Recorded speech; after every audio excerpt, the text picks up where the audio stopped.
Assalamualaikum warahmatullahi wabarakatuh. Perkenalkan, nama saya Taufik Muhammad Haidir dari kelas Tadris Biologi C semester 4. Di sini saya akan menjelaskan siklus dari hidrologi. Berikut merupakan penjelasannya.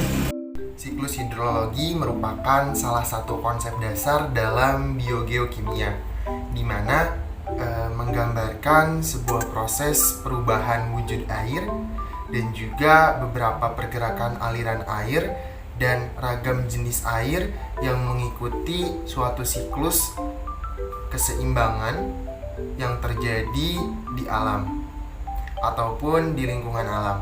Siklus hidrologi ini terjadi dalam 3 siklus ataupun 3 tahapan. Ada yang terjadi pada siklus pendek, siklus sedang, dan juga siklus panjang.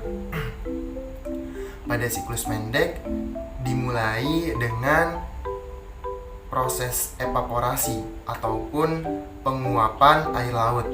Nah, kemudian akan terjadinya kondensasi, di mana kondensasi ini merupakan perubahan wujud uap menjadi titik air dan membentuk awan di langit, dan akan terjadi presipitasi ataupun turun air hujan di laut kembali. Nah, pada siklus sedang ini dimulai dengan sama tahap evaporasi yang tidak hanya di laut namun juga di darat. Kemudian akan terkondensasi, lalu akan mengalami sebuah adveksi ataupun perpindahan awan menuju tempat lain karena bantuan dari angin. Nah, kemudian akan terjadinya presipitasi, turun air hujan ke tanah, dan juga pada saat di tanah terjadi runoff ataupun perpindahan air dari tempat yang tinggi ke tempat yang lebih rendah. Namun tidak semua ini terjadi runoff, tapi sebagian terjadi infiltrasi atau penyerapan air ke dalam tanah.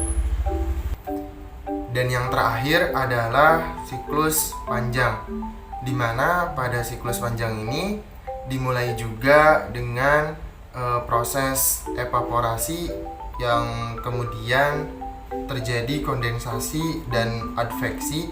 Namun pada adveksi tidak hanya membawa awan ke daratan yang terjadi presipitasi dan juga terjadi runoff pada tanah tersebut, namun teradveksi kembali ke bagian atmosfer dengan suhu yang lebih rendah. Bisa terjadi juga hujan salju dan terpresipitasi menjadi es ataupun hujan salju, dan menunggu ke siklus berikutnya ketika terjadinya musim semi, ataupun untuk ke siklus selanjutnya bahkan bisa jadi terjadinya sublimasi, di mana perubahan zat padat menjadi gas, dan ketika itulah suatu siklus kembali ke bagian awal sebagai air. Terima kasih, mohon maaf bila ada kekurangan. Wallahul muwaffiq ila aqwamit thoriq. Wassalamualaikum warahmatullahi wabarakatuh.